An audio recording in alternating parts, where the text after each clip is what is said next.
I welcome to all on the course of refrigeration and air conditioning.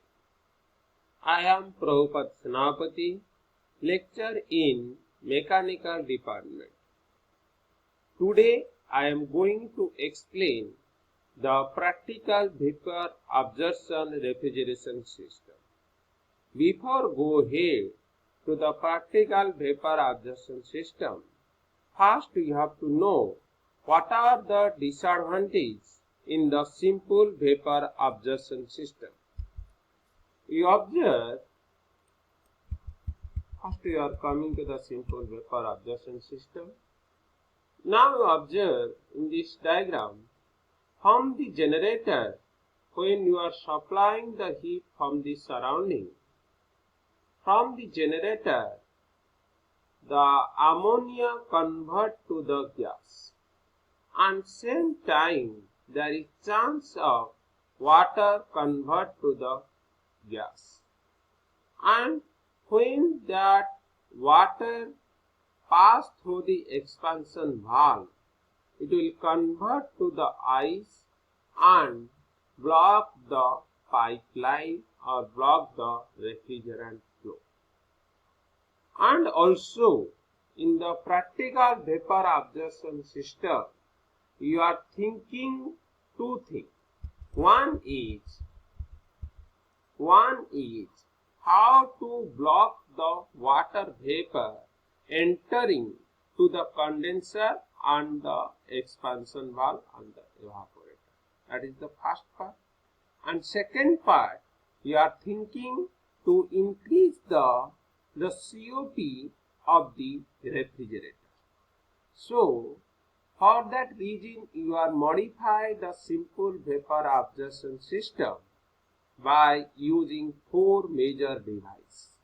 Your two major device, analyzer and the rectifier, you are using to stop the water vapor entering to the condenser and the expansion valve and in the evaporator. And other two heat exchanger you are using to increase the COP of the refrigerator. So first you come the construction of the practical vapor absorption refrigeration system. So let's start from the evaporator, from the observer. From the observer, here is the strong solution, and strong solution is pumped to the generator. Before passing through the heat exchanger, the heat exchanger you are telling this is a preheating heat exchanger. After that, in the generator you are supplying the heat so that the ammonia convert to the vapor, and there is chance of water convert to the vapor along with the ammonia. To protect, you are using two major device. One is the analyzer, another is the rectifier. Then it is passing through the condenser, where that liquid ammonia, where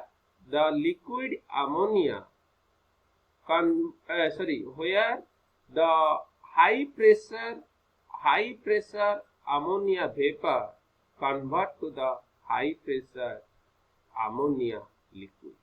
Then it will pass through the subcooled heat exchanger, and it will pass through the expansion valve and another device, the evaporator. So these are the major device you are using in the practical vapor absorption system.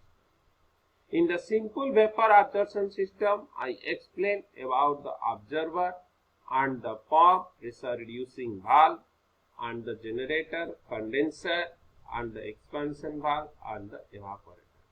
Here you are using the four new devices, that are analyzer, rectifier, heat exchanger, and this is a preheating heat exchanger, and this is subcooled heat exchanger. Let's come to one by one. The first you take the analyzer. So what is analyzer? When the ammonia is vaporized in the generator, some water is also vaporized and flow into the condenser along with the ammonia. Thus, the ammonia refrigerant leaving the generator carries amount of water vapor. If this water vapor is allowed to be carried to the evaporator, the capacity of the refrigeration system would be reduced, and the water vapor from the ammonia refrigerant removed by the analyzer and by the rectifier. The analyzer is a sort of distillation column that is located at the top of the generator, and this analyzer consists of number of plate positioned horizontal. When the ammonia refrigerant along with the water particle enter the analyzer, the solution is cooled.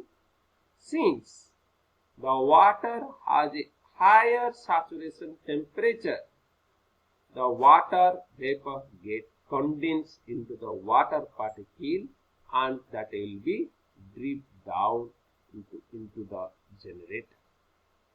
The ammonia refrigerant in the gaseous state continues to rise up and move to the rectifier.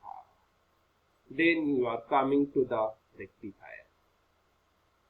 In the case of water vapor are not completely removed in the analyzer, a closed type vapor cooler called rectifier is also known as dehydrator is used, and it may be of water cooled.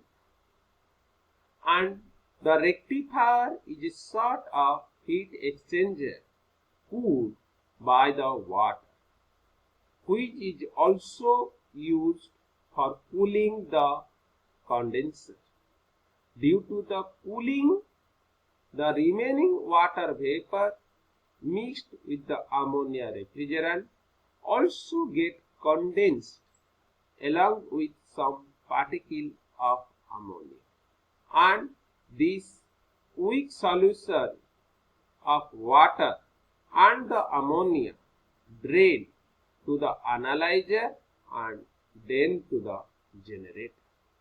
Then it will, now you are confirmed from the rectifier you are getting the ammonia vapor, high pressure ammonia vapor. That high pressure ammonia vapor, when it will pass through the condenser, then it will all of condenser heat is rejected to the surrounding and it will convert to the high pressure ammonia liquid, and the high pressure ammonia liquid is passing through the subcooled heat exchanger. Then it will pass through the expansion valve. In the expansion valve, when it will pass, the pressure will be dropped, and you are getting from the expansion valve, from the outlet, you are getting the low pressure ammonia liquid plus vapor mixture, and that is entering to the evaporator. In the evaporator is absorb the heat from the surrounding, from the refrigerating space, surrounding means from the refrigerating space, so that refrigerant convert to the low pressure ammonia vapor, and that ammonia vapor again entering to the observer before it will pass through the heat exchanger. Now you observe, in the observer, the cooling water you are supplying for cooling the strong solution, because the water has more capacity when it will be cooled to absorb the ammonia. So, to decrease the cooling water, to decrease the load in the observer, you are first applying to the heat exchanger, so it will be cooled before entering to the observer. So before entering to the observer, if it will cool, the cooling capacity or cooling load will be decreased and it will be improved CO2. Second thing, here you are using another heat exchanger for preheating. Why I am telling it is a preheating heat exchanger? Because you observe in the generator you are supplying the heat. So before entering, if you are increasing the temperature of the refrigerant or the temperature of the strong solution, so here the Qg amount that will be reduced. For that reason, you are using the heat exchanger. How?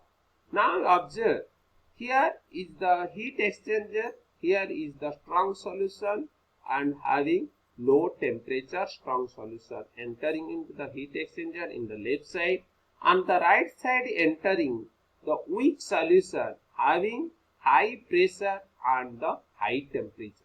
The weak solution having high temperature and the strong solution having low temperature and the pressure entering in the heat exchanger. So in the heat exchanger, heat will be transferred from the high temperature to the low temperature, means from the weak solution to the strong solution. When heat will transfer from weak solution to strong solution, the strong solution temperature will be increased. Then it will pass through the generator, where you have to supply less amount of heat. And also you are use the waste heat from the weak solution. You are use the waste heat from the weak solution. Then it will pass through the pressure reducing valve, where pressure will be dropped. Again it will come to the observer to mix with the cooling water. So this is the working principle of the practical vapor absorption refrigeration system. Thank you.